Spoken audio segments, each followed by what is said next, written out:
Vamos então continuar o nosso estudo.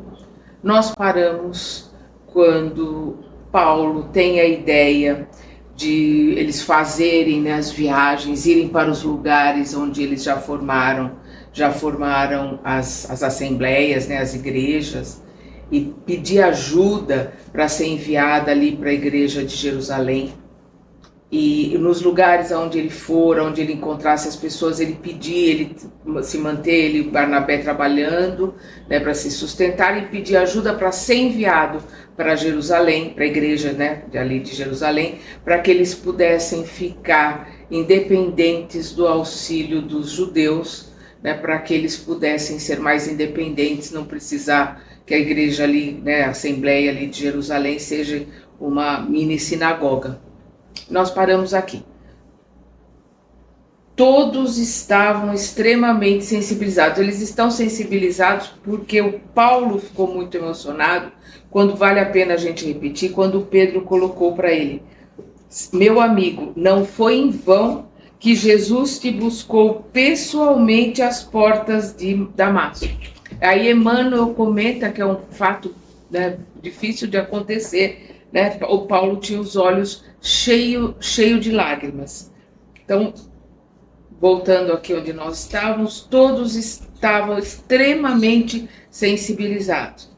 Barnabé comentou a ideia com entusiasmo e enriqueceu o plano de numerosos pormenores. Nessa noite, os dedicados discípulos do Cristo sonharam com a independência do Evangelho em Jerusalém, com a emancipação da igreja isenta das absurdas imposições da sinagoga. No dia imediato, procedeu-se solenemente à circuncisão de Tito, sob a direção cuidadosa de Tiago e com a profunda repugnância de Paulo de Tarso. Vamos lembrar que foi uma colocação conciliadora de Simão, né? Simão Pedro, já que as coisas não tinham sido resolvidas, ainda iriam ser discutidas, e que Tito fosse circuncidado. O que deixou Paulo muito chateado.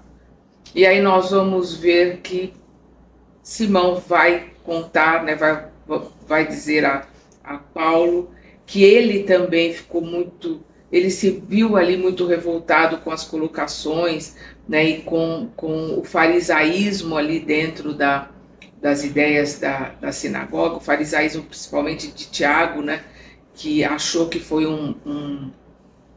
digamos assim, um aviso de Deus, que dele não ter sido preso porque ele estava de joelhos no chão lendo a Torá, e então ele se colocou muito mais para o judaísmo do que para as ideias amorosas, para as ideias do Cristo.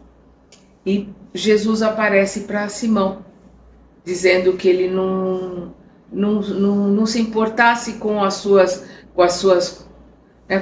sequelas, com as suas miudezas, com as coisas que ele pensava, com melindres, né? Que ele não se preocupasse com aquilo, que ele se preocupasse em cuidar dos filhos do Calvário, né? Dos filhos do sofrimento, dos filhos da dor, que vinham buscar o único alento que eles tinham era a casa do caminho, não tinha outro lugar que eles pudessem ir. E aí Simão passou a se dedicar inteiramente a cuidar e deixou que Tiago, né? Tiago continuasse lá regendo do jeito que ele queria, porque isso fez com que os fariseus, os doutores da lei, passassem a frequentar, passassem a doar dinheiro, a sustentar, e eles puderam aumentar, e puderam dar comida e ajudar mais pessoas. Era nisso que Simão pensava. Então, quando ele diz aqui, né, que o Tito foi circuncidado sob a profunda repugnância de Paulo de Tarso. As assembleias noturnas continuaram por mais de uma semana. Nas primeiras noites, preparando o terreno para advogar abertamente a causa da gentilidade, o ex-pescador de Cafarnaum, Simão, solicitou aos representantes de Antioquia expusessem a impressão das visitas aos pagãos de Chipre, Panfilha, Pisídia e Licaônia. Paulo, profundamente contrariado com as exigências aplicadas a Tito, pediu a Barnabé falasse em seu nome. Então Paulo não quis falar porque ele estava realmente muito contrariado. Foi Barnabé que foi defender ali os gentios. O ex-levita de Chipre, Barnabé, fez extenso relato de todos os acontecimentos, provocando imensa surpresa a quantos lhe ouviam as referências ao extraordinário poder do Evangelho entre aqueles que ainda não haviam esposado uma crença pura, aqueles que não tinham o Deus único, porque o Paulo levava tanto o Deus único como os ensinamentos do Cristo. Em seguida, atendendo ainda a observações de Paulo, Tito falou. Vamos lembrar que para que Tito pudesse estar ali, ele foi circuncidado. Então, Tito falou. E vamos lembrar também que ele não tem ainda 20 anos, ele tem 19, ele está prestes, falta pouco tempo para ele completar 20, então ele está com 20 anos incompletos. Tito falou profundamente comovido com a interpretação dos ensinamentos do Cristo e mostrando possuir formosos dons de profecia, ou seja, que ele era extremamente inspirado. Falou das palavras, falou dos ensinamentos do Cristo e mostrou o quanto ele era inspirado, Ele estava sendo ali intuído, fazendo-se admirar pelo próprio Tiago. O próprio Tiago se admirou do conhecimento, digamos assim, da capacidade de conhecimento, de entendimento, Tito, que é um gentil, tinha. Então, e mostrando possuir formosos dons de profecia, fazendo-se admirar pelo próprio Tiago, que o abraçou mais de uma vez. Então, mais de uma vez, Tiago o abraçou, admirado ali com conhecimento de Tito. Ao termo dos trabalhos, discutia-se ainda a obrigatoriedade da circuncisão para os gentios. O ex-rabino seguia os debates silencioso, admirando o poder de resistência e tolerância de Simão Pedro. Então, Paulo seguia os debates ali, a gente fica imaginando pelo gênio dele, ele estava emburrado, ele devia estar ali, silencioso, muito bravo, admirando o poder de resistência e tolerância de Simão Pedro. Vendo o que Simão estava tolerando, o quanto ele era resiliente em nome daqueles que sofriam, daqueles que padeciam ali na casa do caminho. Quando o ex-pescador reconheceu que as divergências prosseguiriam indefinidamente, olha aqui, quando o ex-pescador Simão Pedro reconheceu que as divergências prosseguiriam indefinidamente, levantou-se e pediu a palavra, fazendo a generosa e sábia exortação de que os Atos dos Apóstolos, então em Atos dos Apóstolos, capítulo 15, de 7 a 11, nós vamos ver essa colocação, ou seja, essa explanação que nós vamos ver aqui, nós podemos ver também no Atos dos Apóstolos, capítulo 15, de 7 a 11. Que os Atos dos Apóstolos fornecem notícias. Aí, palavras de Simão Pedro. Irmãos, começou Pedro enérgico e sereno. Emmanuel ressalta aqui, enérgico, com toda a energia e com toda a autoridade que ele, como discípulo direto de Jesus, tinha. até pela idade mais avançada que ele também tinha, ele ali, né, enérgico, com a sua autoridade, mas sereno, sem raiva, sem cólera, né? Com energia, mas com o que é a serenidade? A amorosidade. Bem, palavras de Simão, bem sabeis que, de há muito, Deus nos elegeu para que os gentios ouvissem as verdades do Evangelho e crescem no seu reino. Deus elegeu quem? O povo judeu. Então ele está falando ali para os judeus. Deus nos elegeu, nós judeus, para quê? Para que os gentios, ele não está colocando aqui para que os judeus entendessem a palavra do Cristo. Cristo um judeu, falando para judeus. Mas ele deixou bem claro que o seu evangelho teria que ser ouvido no Ocidente, no Oriente e no Ocidente. O Oriente eles já estavam, Oriente Médio, mas que ele teria que ser levado para o Ocidente. E é isto que Pedro está colocando aqui. Deus nos elegeu para que os gentios ouvissem as verdades do Evangelho e crescem no seu reino, no reino de Deus. O Pai, que conhece os corações, deu aos circuncisos. Quem são os circuncisos? A circuncisão é a aliança do povo judeu com Deus. O símbolo da aliança é a circuncisão. Então, por isso que ele coloca aqui. O Pai que conhece os corações deu aos circuncisos, povo judeu, e aos incircuncisos, os gentios, a palavra do Espírito Santo. E aí vamos lembrar o capítulo 8 do livro Espírito da Verdade, que tem psicografado pelo Chico e pelo Valdo, que tem vários espíritos falando lá. No capítulo 8, nós vamos ver o André Luiz explicando o que é o Espírito Santo, que é uma pleiade de trabalhadores, são aqueles trabalhadores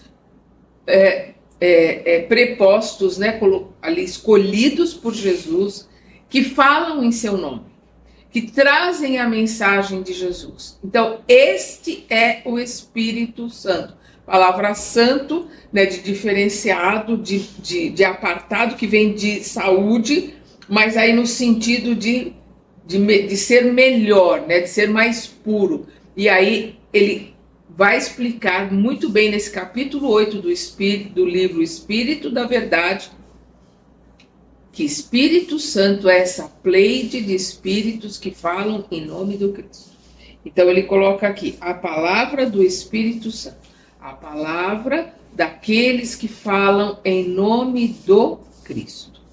No dia glorioso do Pentecostes, vamos lembrar que o Pentecostes é a festa judaica, que são 50 dias depois da Páscoa, onde todos ali os discípulos receberam energias, todos eles de uma certa forma, hoje a gente entende que mediunizaram, falaram outras línguas, né?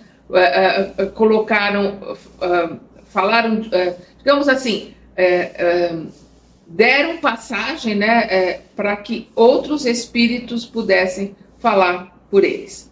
Eles ali se mediunizaram e deram o exemplo ali dos ensinamentos que o Espírito Santo, ou seja, essa pleiade de trabalhadores do Cristo permitiu, e esses espíritos vieram ali e falaram em outras línguas através dos discípulos. No dia glorioso do Pentecostes, as vozes falaram na praça pública de Jerusalém para os filhos de Israel e dos pagãos. Porque os que estavam ali não eram só os judeus, os gentios estavam ali também nessa festa de Pentecostes, e eles escutaram os discípulos falando, né, em outra língua, falando no dialeto deles. Eles entendiam, eles ouviam o discípulo falando no dialeto da região deles, não só que é a língua comercial, que é o aramaico. O judeu fala o hebraico, e o judeu, quando fala de coisas religiosas, ele fala em hebraico. Então, quando Jesus falava com o povo, ele falava em hebraico, porque ele estava falando de Deus, ele estava falando de conceitos da Torá, de religiosidade. Ele falava em hebraico. O povo na rua, a língua comercial da rua, era o koiné, que é um grego, um dialeto grego. Mas os estrangeiros e a forma com que eles se comunicavam ali era o aramaico, que é também, uma certa forma, um dialeto, mas que é muito próximo do hebraico, mas que era a forma comercial de se lidar ali. Então, os pagãos que estavam ali, por ser uma região muito rica e muito comercial, ouviram na sua língua. Os discípulos falando ali, né, que é aquele fenômeno de xenoglossia do Pentecostes. O Todo-Poderoso determinou que as verdades fossem anunciadas indistintamente. Não era só para os judeus. Olha a chamada, a sacudida que Pedro está dando aqui. Deus colocou que as verdades fossem anunciadas indistintamente. Se não fosse assim, eles não estariam ali falando a língua dos pagãos. Eles, mesmo mediunizados ali, falariam hebraico. E não é o caso, eles falaram várias línguas, e os que estavam ali ouviram essas línguas. Ou seja, qualquer língua que não seja o hebraico é dos gentios, é dos pagãos. Então eles falaram a língua dos pagãos para que os pagãos entendessem. Então é isto que o Simão estava esfregando ali para eles, na cara deles. Jesus afirmou que os cooperadores do reino, né, do reino de Deus, chegariam do Oriente e do Ocidente. Eles estavam ali no Oriente Médio e viriam também do Ocidente. Não compreendo tantas controvérsias. Aqui Pedro batendo, né? Não compreendo tantas controvérsias quando a situação é tão clara aos nossos olhos. O mestre exemplificou a necessidade de harmonização constante. Jesus veio trazer o amor, a harmonização constante.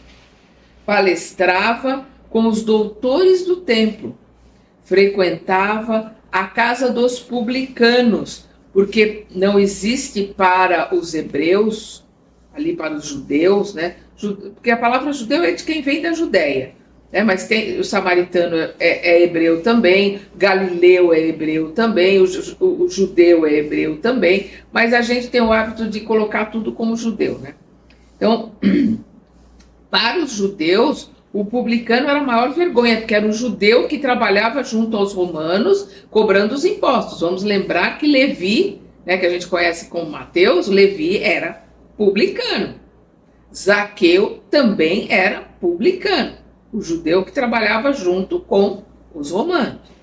Então, frequentava a casa dos publicanos, tinha expressão de bom ânimo para com todos os que se baldavam de esperança, sem perguntar se era judeu, se não era judeu, se era pagão, se era samaritano, se era galileu. Ele não se importava, palestrava com os doutores do templo, né? Os sacerdotes, os doutores do templo, os fariseus, os doutores da lei. Frequentava a casa dos publicanos, que eram os mais odiados ali pelos judeus. Tinha expressão de bom ânimo para todos os que baldavam de esperança, para todos que estavam cheios de esperança. Aceitou o derradeiro suplício entre os ladrões. Quieto, sem acusar, sem reclamar, ele aceitou aquela crucificação entre os ladrões, pedindo ao Pai que perdoasse a todos, pois não sabiam o que faziam. E estas foram as palavras do Mestre Jesus. Perdoai-os porque não sabem o que fazem. Por que motivo devemos guardar uma pretensão de isolamento daqueles que experimentam a necessidade maior? Vou repetir as palavras de Simão. Por que motivo devemos guardar uma pretensão de isolamento daqueles que experimentam a necessidade maior? Outro argumento que não devemos esquecer é o da chegada do evangelho ao mundo, quando já possuímos a lei. Eles já tinham a Torá, já tinham todos os livros estudados pelos judeus, porque tem a Torá, tem os profetas, tem vários outros livros que os judeus estudam. Então ele coloca aqui, outro argumento que não devemos esquecer é o da chegada do evangelho, né, que é a boa nova do Mestre Jesus, ao mundo, quando já possuímos a lei, com L maiúsculo, a Torá. Se o Mestre nolo trouxe amorosamente, com os mais pesados sacrifícios, seria justo enclausurarmos-nos nas tradições convencionais, esquecendo o campo de trabalho? Se Jesus se sacrificou tanto para trazer o evangelho, ele está colocando, vocês acham justo fechar isso a quatro paredes, as chaves, só para alguns? Não mandou o Cristo que pregássemos a boa nova a todas as nações? Para todos, Jesus mandou que fosse pregado a boa nova, né, o evangelho. Claro que não poderemos desprezar o patrimônio dos israelitas, né, do povo hebreu, todo o seu conhecimento, seu sofrimento, o único povo monoteísta, por isso que Jesus veio entre os hebreus, porque era o único povo monoteísta, o Deus único, que vinha lá de Abrão, né? Então Abraão começa com o monoteísmo, 500 anos depois vem Moisés, que ratifica e traz a Torá, né, traz as leis, como nós, a Torá como ela é conhecida, depois vem os profetas, então 1.300 anos depois de Moisés vem Jesus, ou seja, 1.800 anos depois de Abraão, do Deus único, e o hebreu é o único povo monoteísta. Por isso que Jesus vem entre os hebreus. Então, claro que não podemos desprezar o patrimônio dos israelitas. Temos de amar nos filhos da lei, ou seja, temos que amar nos filhos da Torá, né, a lei com L maiúsculo, que somos nós, ele é judeu. A expressão de profundos sofrimentos e de elevadas experiências que nos chegam ao coração por meio de quantos precederam o Cristo. Ele está colocando aqui, temos de amar nos filhos da lei, que somos nós, a expressão de profundos sofrimentos e de elevadas experiências que nos chegam ao coração por meio de quantos precederam ao Cristo, daqueles muitos que vieram antes do Cristo, desde Abraão, que começou com Deus único. Nós temos ali Abraão, depois Moisés, entre Abraão e Moisés 500 anos, depois 1.300, são 1.800 anos daqueles monoteístas que sofreram, foram escravizados, continuaram monoteístas, continuaram a tradição hebraica, até hoje, com a mesma língua e com a mesma religião.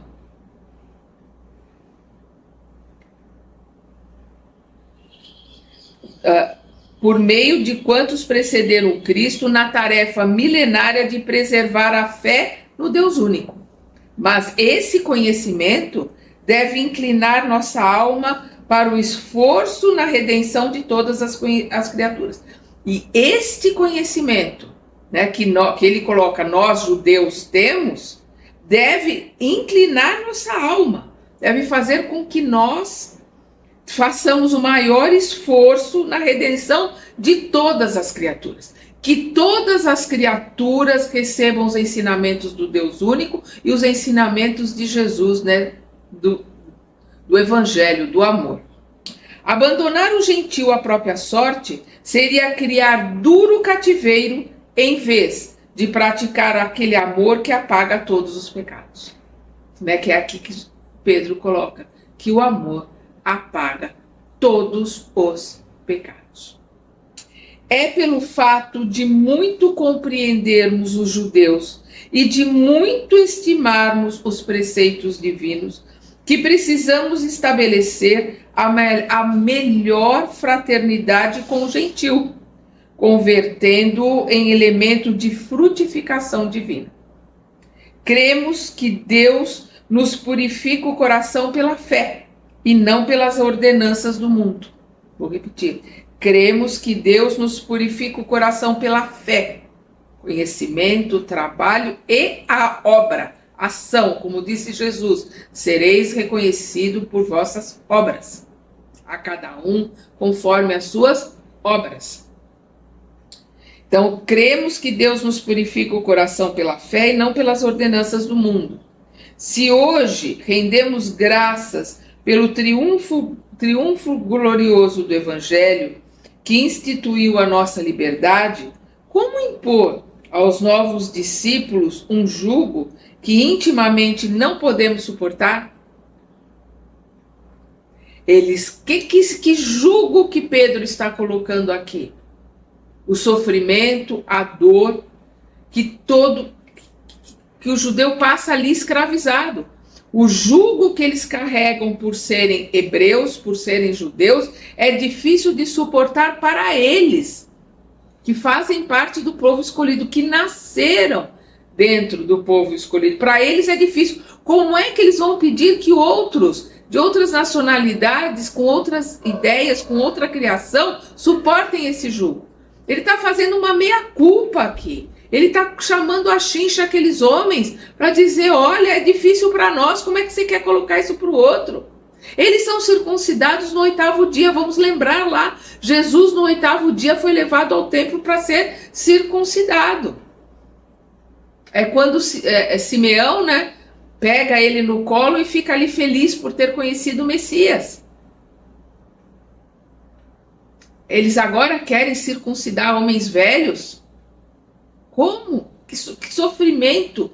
Eles podem até, com a higiene que existia naquela época, levar esses homens à morte. Então, o que ele está colocando aqui? Como impor aos novos discípulos um jugo que intimamente não podemos suportar? Suponho, então, que a circuncisão não deva constituir ato obrigatório para quantos se convertam ao amor de Jesus Cristo. Ele está aqui se opondo à circuncisão aos gentios. E creio que só nos salvaremos pelo favor divino do Mestre, estendido generosamente a nós e a eles também. E aqui, né, nós vamos ver aqui, porque nós tínhamos colocado que no Atos dos Apóstolos de 7 a 11, mas toda essa narrativa vai de Atos capítulo 15, de versículos 5 até o 12, não só do 7 a 11, mas do 5 até o 12, nós temos toda essa mesma narrativa que nós estamos vendo aqui. Então, suponho então que a circuncisão não deva constituir ato obrigatório para quantos se convertam ao amor de Jesus Cristo. E creio que só nos salvaremos pelo favor divino do Mestre, estendido generosamente a nós e a eles também, aos gentios. A palavra do apóstolo caíra na fervura das opiniões como forte jato de água fria. Paulo estava radiante, aí a gente imagina a felicidade de Paulo de Tarso. Paulo estava radiante, ao passo que Tiago não conseguiu ocultar o desapontamento. A exortação do pescador dava margem a numerosas interpretações, né? Aquela exortação de Simão Pedro dava margem a numerosas interpretações. Se falava no respeito amoroso aos judeus, referia-se também a um jugo que não podia suportar.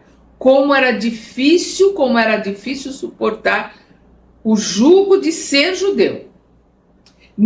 Até hoje, né? Nós vemos o que os judeus passaram na Segunda Guerra Mundial. Ninguém, todavia, ousou negar-lhe a prudência e bom senso indubitáveis. Ninguém podia duvidar da prudência e do bom senso, perdão aí pelo toque que eu dei, de Simão Pedro. Terminada a oração, Pedro rogou a Paulo. Vamos lembrar que antes Paulo não quis falar, né? Mandou Barnabé falar.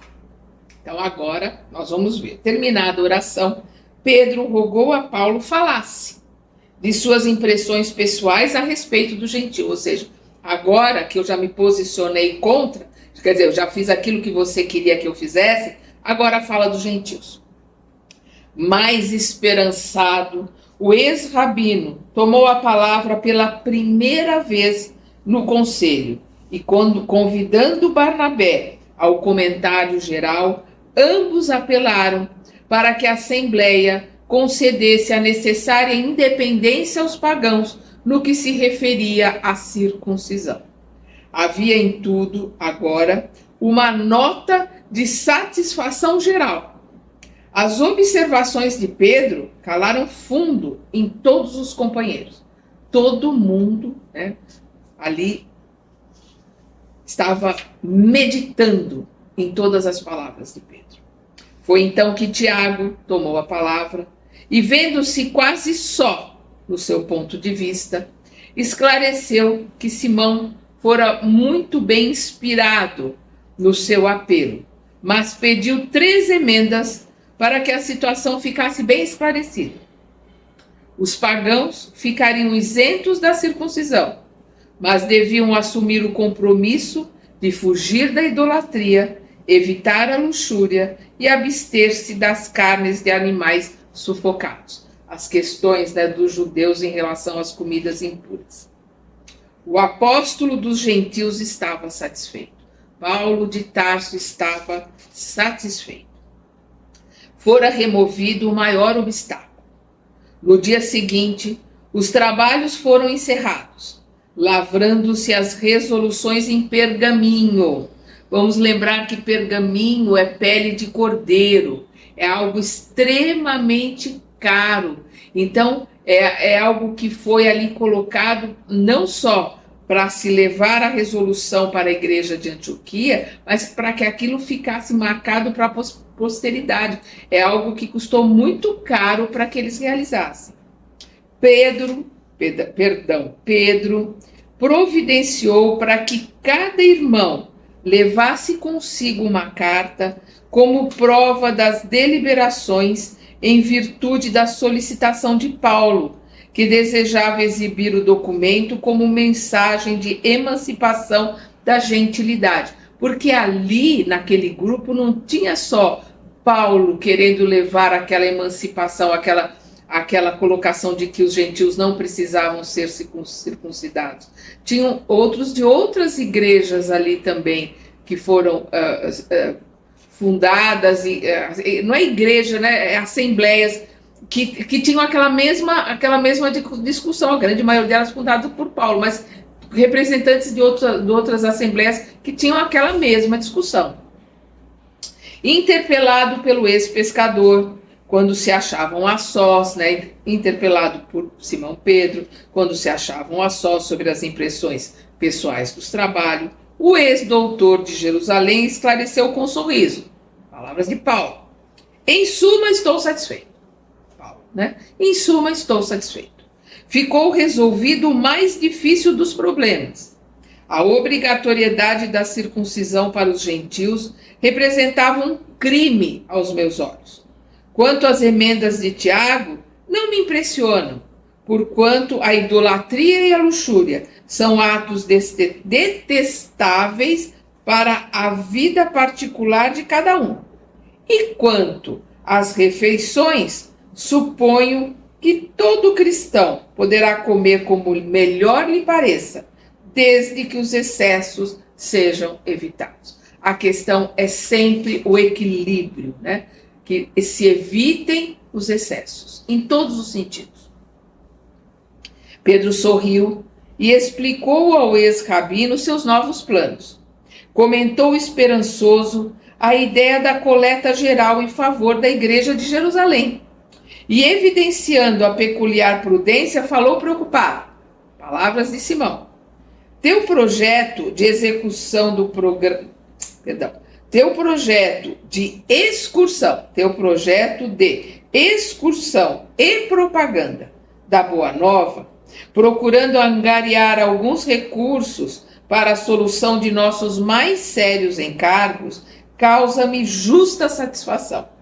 Entretanto, venho refletindo na situação da igreja de Antioquia. Pelo que observei de viso, né, pelo que eu pude averiguar, concluo que a instituição necessita de servidores dedicados que se substituam nos trabalhos constantes de cada dia. Quer dizer, ele percebeu que na igreja de Antioquia faltavam trabalhadores. Tua ausência, né, porque ele vai sair para ganhar dinheiro, Barnabé também, tua ausência, ademais com Barnabé, trará dificuldades caso não tomemos as providências precisas. Eis porque te ofereço a cooperação de 2 companheiros devotados, que me têm substituído aqui nos encargos mais pesados.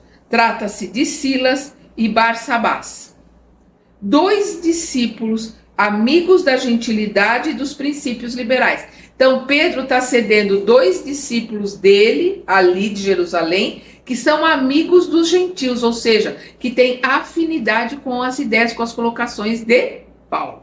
Ele sempre, muito conciliador. De vez em quando, entram em desacordo com Tiago. Então, aí a gente já vê mais um motivo para que ele mandasse esses irmãos para trabalharem na igreja de Antioquia. E que esses irmãos ficariam felizes de trabalhar com Paulo, seriam muito úteis para Paulo, e ele também afastaria esses 2 irmãos dessas discussões com Tiago. Então, de vez em quando, entram em desacordo com Tiago, como é natural, e segundo creio, serão ótimos auxiliares do teu programa. Paulo viu no alvitre e na sugestão a providência que desejava. Junto de Barnabé, que participava da conversação, agradeceu ao ex-pescador profundamente sensibilizado. A igreja de Antioquia teria os recursos necessários que os trabalhos evangélicos requeriam. A medida proposta era-lhe muito grata, mesmo porque, desde logo, tivera por Silas grande simpatia, presumindo nele um companheiro leal, expedito, quer dizer, desembaraçado e dedicado. Paulo já tinha se simpatizado, já tinha gostado muito de Silas, ele ficou muito contente. Os missionários de Antioquia ainda se demoraram 3 dias na cidade, após o encerramento do conselho, tempo esse que Barnabé aproveitou para repousar na casa da irmã, que eles estavam ali, a irmã dele, que é Maria Marcos, mãe de João Marcos, vamos lembrar, que foi lá, que precisou voltar, e que é o Marcos, o evangelista Marcos, que escreveu o evangelho. Que, por ser discípulo de Pedro, ele escreveu o evangelho, que nós conhecemos como Marcos. Então, aproveitou para repousar na casa da irmã, de Maria Marcos. Paulo, contudo, declinou do convite de Maria Marcos e permaneceu na igreja. Permaneceu ali, na Assembleia, na igreja de Jerusalém, estudando a situação futura em companhia de Simão Pedro e dos 2 novos colaboradores, Silas e Barsabás. Em atmosfera de grande harmonia, os trabalhadores do evangelho estudaram todos os requisitos do projeto. Fato digno de nota, a reclusão de Paulo. Emmanuel dá uma nota aqui. Fato digno de nota, a reclusão de Paulo junto aos apóstolos galileus, junto aos discípulos ali de Jesus na Assembleia de Jerusalém. Jamais saindo à rua, para não entrar em contato com o cenário vivo do seu passado tumultuoso. Para não entrar em contato com o passado, para não ter um choque, para não entrar em sentimentos de culpa, de remorso, de arrependimento. Então ele ficou recluso ali na igreja e não saiu. Finalmente, tudo pronto e ajustado, a missão se dispôs a regressar. Havia em todas as fisionomias um sinal de gratidão e de esperança santificada nos dias do porvir, nos dias que virão. Verificava-se, no entanto, um detalhe curioso, que é indispensável destacar. Emmanuel aqui, que é indispensável destacar. Solicitado pela irmã, Barnabé dispusera a aceitar a contribuição de João Marcos em nova tentativa de adaptação ao serviço do Evangelho. Maria Marcos não desiste, queria que o filho fosse discípulo, ficasse ali junto de Paulo e Barnabé.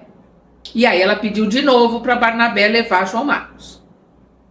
Considerando a boa intenção com que aceder aos pedidos da irmã, o ex-levita de Chipre, Barnabé, achou desnecessário consultar o companheiro de esforços comuns. Então ele aceitou João Marcos com ele, para voltar com eles para a igreja de Antioquia, sem consultar Paulo de Tarso. Paulo, porém, não se magoou. Paulo não se importou, não ligou para o fato de Barnabé ter aceitado de novo João Marcos, para ficar ali com eles. Acolheu a resolução de Barnabé um tanto admirado. Abraçou o jovem afetuosamente e esperou que o discípulo de Pedro, Barnabé, se pronunciasse quanto ao futuro. Que Barnabé depois dissesse o que ele iria pretender ali, o que ele iria fazer com João Marcos. Vamos ver que Paulo abraçou João Marcos, sem colocar, você não devia ter feito o que você fez, você não conseguiu, você está querendo ir de novo, mas você não tem força para passar. Não falou nada. Qualquer um falaria, ele não falou nada. Aceitou a ideia do Barnabé e deixou para ver o que o Barnabé ia colocar ali para o futuro em relação ao João Marcos. O grupo acrescido de Silas, Barsabás e João Marcos pôs-se a caminho para Antioquia nas melhores disposições de harmonia. Revezando-se na tarefa de pregação das verdades eternas, anunciavam o reino de Deus e faziam curas por onde passavam. Então eles iam pregando o evangelho e iam curando as pessoas pelo caminho, o caminho que eles estavam ali voltando para Antioquia. Chegados ao destino, com grandes manifestações de júbilo, de alegria, da gentilidade, organizaram o plano colimado, o plano acertado, organizaram aquele plano que eles já tinham acertado antes, para dar-lhe imediata eficiência. Paulo expôs o propósito de voltar às comunidades cristãs já fundadas, estendendo a excursão evangélica por outras regiões, onde o cristianismo não fosse conhecido. Voltar aos lugares onde ele já havia formado as assembleias, as igrejas, e ir para outras novas, para levar a gentilidade, levar aos povos pagãos, a palavra do Cristo. O plano mereceu aprovação geral. Todos aprovaram o plano de Paulo. A instituição antioquiana ficaria com a cooperação direta de Barsabás e Silas, os dois companheiros devotados que até ali haviam constituído duas fortes colunas de trabalho em Jerusalém. Olha como Emmanuel coloca, os dois eram duas colunas de trabalho em Jerusalém. Apresentado o relatório verbal dos esforços em perspectiva, Paulo e Barnabé entraram a cogitar das últimas disposições particulares. Peço desculpas, aí vai ter uma abelhinha aqui rondando. Então,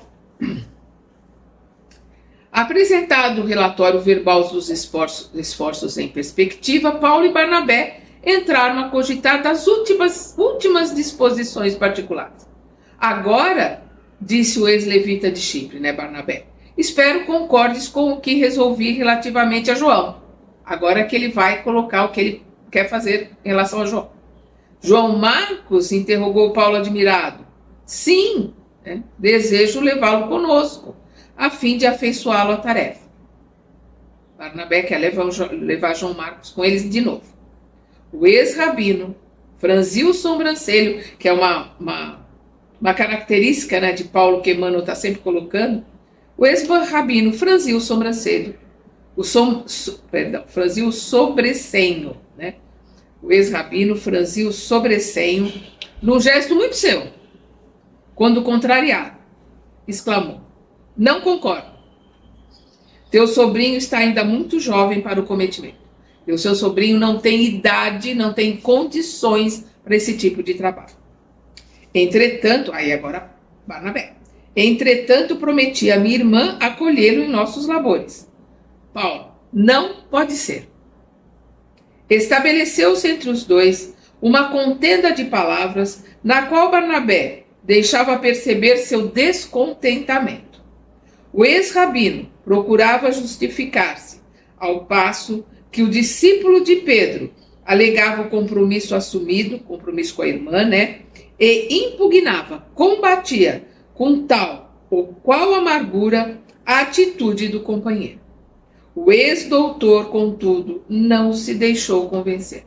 Paulo tem as suas opiniões formadas e ele é bem disciplinado, bem duro nas suas colocações. Então ele coloca aqui: o ex-doutor, contudo, não se deixou convencer. A readmissão de João Marcos, dizia, não era justa. Poderia falhar novamente, fugir aos compromissos assumidos, desprezar a oportunidade do sacrifício. E para Paulo, o sacrifício, e eles passaram por muitos, vamos lembrar que em Listra ele foi apedrejado, ele era para ter morrido lá em Listra. Para ele, esses sacrifícios é uma oportunidade de mostrar o amor a Deus e a Jesus. E que João Marcos, por ser muito novo, não tem condições para isso. Lembrava as perseguições de Antioquia da Psídia, as enfermidades inevitáveis, as dores morais experimentadas em Icônio, o apedrejamento cruel na praça de Listra. Acaso o rapaz estaria preparado em tão pouco tempo para compreender o alcance de todos esses acontecimentos em que a alma era compelida a regozijar-se com o testemunho? Quer dizer, o espírito ali encarnado teria que estar feliz, se regozijar com o testemunho, com a dor, com o sacrifício, com o sofrimento. Barnabé estava magoado, de olhos úmidos, Ali Barnabé chorando. Afinal, disse em tom comovedor, Barnabé? Afinal, disse em tom comovedor, nenhum desses argumentos me convence e me esclarece em consciência. Primeiramente, não vejo por que desfazer nossos laços afetivos. O ex-rabino não o deixou terminar e concluiu, não deixou Barnabé terminar. E Paulo conclui, isso nunca. Paulo coloca enfaticamente, isso nunca. Nossa amizade está muito acima destas circunstâncias. Nossos elos são sagrados. Ou seja, os elos que os unem, que unem os dois, a irmandade entre os dois é sagrada. Pois bem, acentuou Barnabé, como interpretar então tua recusa? Por que negarmos ao rapaz uma nova experiência de trabalho regenerativo? Não será falta de caridade desprezar um ensejo talvez providencial? Não será falta de caridade desprezar a vontade ali do rapaz, talvez seja providencial? Paulo fixou demoradamente o amigo e acrescentou, minha intuição neste sentido é diversa da tua. E a intuição de Paulo ali é de que João Marcos não podia continuar ali naquela tarefa que Paulo pretendia fazer. Quase sempre, Barnabé, a amizade a Deus é incomparável com a amizade ao mundo. Eu vou repetir, porque isto aqui é para nós lembrarmos no nosso dia a dia. Quase sempre, Barnabé, a amizade a Deus é incompatível. A amizade a Deus, a dedicação a Deus é incompatível com a amizade ao mundo. A gente normalmente vai ter que escolher ou as amizades do mundo, ou as coisas do mundo, ou o trabalho, a dedicação, a amizade, O trabalho a Deus, o amor a Deus. Levantando-nos para a execução fiel do dever, as noções do mundo se levantam contra nós. Quer dizer, quando nós nos levantamos para executar aquilo que Deus espera de nós, o mundo se levanta contra nós. É isto que Paulo está dizendo para Barnabé, e isto é uma grande verdade. Parecemos maus e ingratos, mas ouve-me. Ninguém encontrará fechada as portas da oportunidade, porque é o Todo-Poderoso quem nos abre. A ocasião é a mesma para todos, mas os campos devem ser diferentes. Olha que colocação que Paulo vai fazer aqui, qual é a ideia que ele teve. No trabalho propriamente humano, as experiências podem ser renovadas todos os dias. Isso é justo, mas considero que no serviço do Pai, se interrompermos a tarefa começada, é sinal de que ainda não temos todas as experiências indispensáveis ao homem completo. Se a gente começa uma tarefa e para, é porque nós não temos o conhecimento, nós não temos a vontade necessária para realizarmos o trabalho que Deus espera de nós. E isto aqui é uma sacudida para todos nós. É por isso que ele diz, isso é justo, mas considero que o que é justo? Que todos podem ter experiências renovadas, né? Que podem ser renovadas as oportunidades, né? Uma segunda chance para todos os dias. É isso que o Paulo colocou. Isso é justo, essa segunda chance é justa, mas considero que no serviço do Pai, se interrompemos a tarefa começada, é sinal de que ainda não temos todas as experiências indispensáveis ao homem completo.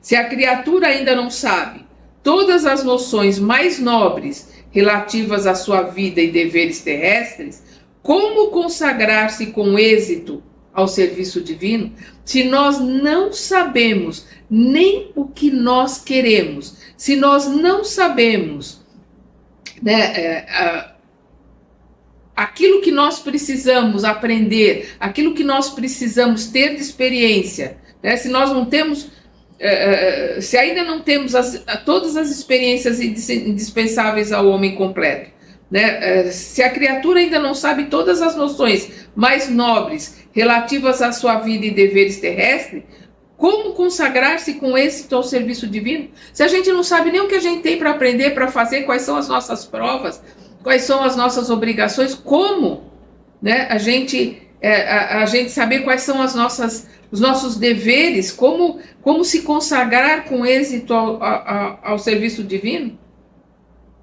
Se nós não sabemos nem para nós. Naturalmente que não podemos ajuizar se este ou aquele já terminou o curso das suas demonstrações humanas. Não somos nós que temos condições de julgar se aquele irmão pode ou não pode realizar algum trabalho. É isso que Paulo está colocando. Então, se a criatura ainda não sabe todas as noções mais nobres relativas à sua vida e deveres terrestres, como consagrar-se com êxito ao serviço divino? Naturalmente que não podemos ajuizar se este ou aquele já terminou o curso de suas demonstrações humanas e que de hoje por diante esteja apto ao serviço do Evangelho. Porque neste particular, cada um se revelará por si. Cada um sabe de si. Cada um sabe da sua capacidade de como pode trabalhar e servir. Creio mesmo que teu sobrinho atingirá essa posição com mais algumas lutas. Então ele está dizendo, ele precisa de mais tempo, ele precisa de mais aprendizado para poder realizar um trabalho para o Pai, um trabalho difícil como esse que nós temos pela frente. Nós, entretanto, somos forçados a considerar que não vamos tentar uma experiência, mas um testemunho. Compreende essa diferença? Quer dizer, ele pode permitir que João Marcos tenha uma experiência. Agora, aquilo que Paulo está se propondo não é uma experiência, é um testemunho de fé. É ter que estar preparado para muita dor, para muito sofrimento. Aí ele pergunta para o Barnabé, você entende a diferença entre experiência e testemunho? Barnabé compreendeu o imenso alcance daquelas razões concisas e irrefutáveis e calou-se para dizer daí a momentos. Tens razão, desta vez não poderei, portanto, ir contigo.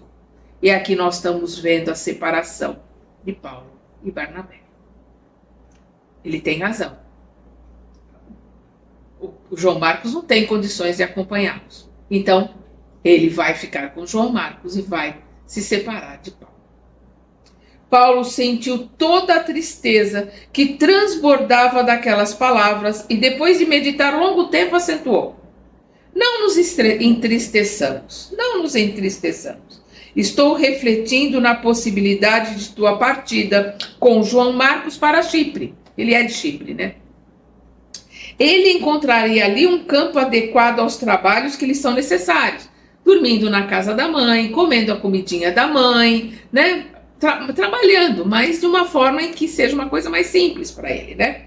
Ele, né, João Marcos, encontraria ali um campo adequado aos trabalhos que lhe são necessários e, ao mesmo tempo, cuidaria da organização que fundamos na ilha. Né? Eles poderiam cuidar daquilo que já está feito lá. Dentro deste plano, continuaríamos em cooperação perfeita, mesmo no que se refere à coleta para a igreja de Jerusalém, porque Barnabé colheria o dinheiro lá em Chipre. Né? E com a irmã dele, ele teria até mais facilidade de conseguir mais ajuda. Desnecessário será dizer da utilidade de tua presença em Neapafos e Salamina. Neapafos é onde eles conheceram, né, Sérgio Paulo, onde ele mudou o nome dele para Paulo. Então, para que Barnabé fosse lá, né, angariar fundos, cuidar das igrejas que eles fundaram lá, Neapafos e Salamina. Quanto a mim, tomaria a Silas, internando-me pelo Tauro, né, indo para aquelas montanhas, para aquelas regiões do Tauro. E a igreja de Antioquia ficará com a cooperação de Barsabás e Tito. Tito, com seu conhecimento, e Barsabás cuidariam de Antioquia. Ele pegaria Silas, que ele gostou muito de Silas, para acompanhá-lo no projeto dele junto aos gentios e de angariar dinheiro para Jerusalém. Barnabé ficou contentíssimo. Então, Paulo conseguiu conciliar todas as coisas, acertar todas as coisas. Barnabé ficou contentíssimo. O projeto pareceu-lhe admirável. Paulo continuava a seus olhos como companheiro das soluções oportunas. Né? A intuição que Paulo tinha para conseguir resolver as coisas da melhor forma possível. E dentro de breves dias, a caminho de Chipre, onde serviria Jesus até que partisse, mais tarde para Roma, Barnabé foi com o sobrinho para Seleucia, depois de se abraçarem, ele e Paulo, como dois irmãos muito amados, que o mestre chamava a diferentes destinos. Então aqui nós vemos Paulo e Barnabé se separando, Paulo indo para Chipre, indo cuidar, ele coloca que ele vai ficar em Chipre até a sua ida para Roma, até que Barnabé vá para Roma, e Paulo vai continuar os seus trabalhos, vai continuar ensinando a boa nova. E aí nós vamos ver no nosso próximo estudo, nós vamos começar o 6º capítulo, peregrinações e sacrifícios. Nós vamos ver, né, os sacrifícios, as peregrinações de Paulo agora com Silas. Até lá!